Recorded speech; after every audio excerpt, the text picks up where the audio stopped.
Te salut cu drag. Ai aici o citire inopinată venită exact când trebuia. Este despre o energie care vine spre tine în acest weekend și s-ar putea să-ți tulbure liniștea. Nu cauți tu nimic, dar ceva sau cineva te caută pe tine. Am să extrag 3 cărți, una pentru energia care vine spre tine. Haideți să vedem care este.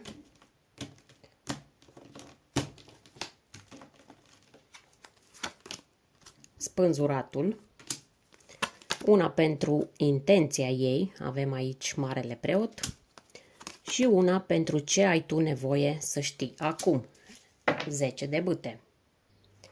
Energia care apare astăzi pe masă nu este una ușoară, dar nici întâmplătoare. Dacă ai ajuns la această citire, e pentru că o parte din tine e pregătită să audă exact acest mesaj. Spânzuratul ne arată o energie blocată care plutește în jurul tău. În prezent, ceva sau cineva pare să atârne între două lumi. Nu e prezent pe deplin, dar nici plecat. Nu comunică deschis, dar nici nu tace complet. Poate fi o persoană din trecut sau cineva care apare și dispare din viața ta, lăsând în urmă semne de întrebare. Poate chiar tu simți că ești suspendat sau suspendată într-o relație care nu avansează, într-o situație care pare în pauză, fără termen. Ai senzația că ești într-un fel de stand-by emoțional unde ți se pare că ți se cere să tot aștepți fără să primești explicații. Această carte vine cu o întrebare clară și anume: cât timp mai rămâi acolo unde lucrurile nu se mișcă, dar îți consumă energia? Spânzuratul nu este o carte de rău, e o carte de transformare interioară. Îți cere să vezi lucrurile altfel, să nu mai aștepți permisiune de la nimeni pentru a merge mai departe.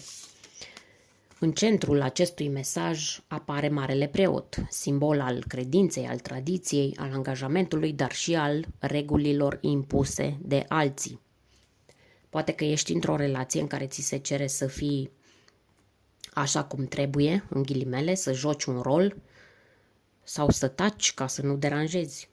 Sau poate ai crescut cu ideea că trebuie să accepti, să sacrifici, să dovedești ceva pentru a primi iubire. Poate că acesta a fost modelul pe care l-ai văzut în familie.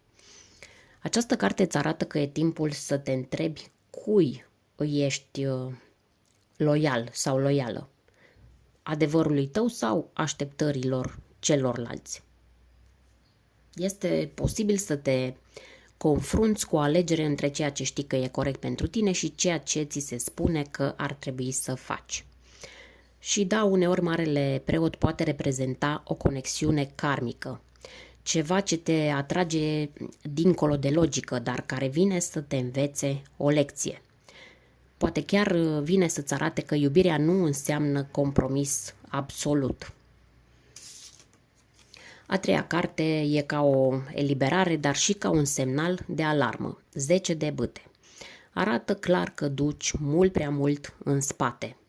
Emoții care nu sunt ale tale, griji pentru oameni care nu mai sunt lângă tine, întrebări care nici măcar nu ți aparțin. Ești poate genul de om care vrea să salveze, vrea să înțeleagă, vrea să țină totul în echilibru. Dar cartea asta îți spune că nu e al tău totul. Nu trebuie să duci tu totul. Nu mai poți să-ți faci loc în suflet pentru ceva nou dacă refuzi să lași jos ceea ce e vechi, greu și dureros. Acest 10 de bâte nu e o pedeapsă. Este semnul că ai ajuns la capătul unui drum obositor. Dar este și semnul că poți să te oprești, poți să spui nu, poți să alegi diferit. Împreună toate aceste 3 cărți îți oferă un mesaj clar și profund. O conexiune sau o situație te ține blocat sau blocată, ți-a testat valorile, ți-a testat răbdarea și chiar iubirea de sine, dar adevărata întrebare acum nu mai este despre ce vrea celălalt. Este despre ce mai vrei tu. Este un moment de răscruce. Poți alege să mai aștepți, să mai cari, să mai speri în tăcere, dar poți și să alegi să-ți onorezi sufletul și să spui ajunge până aici.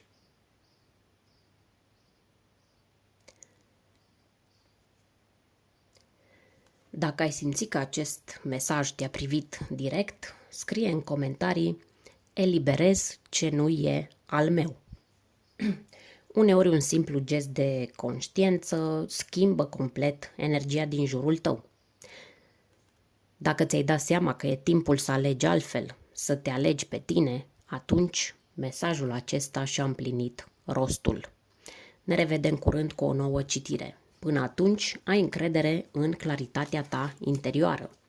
Acolo unde simți pace, acolo este și adevărul tău.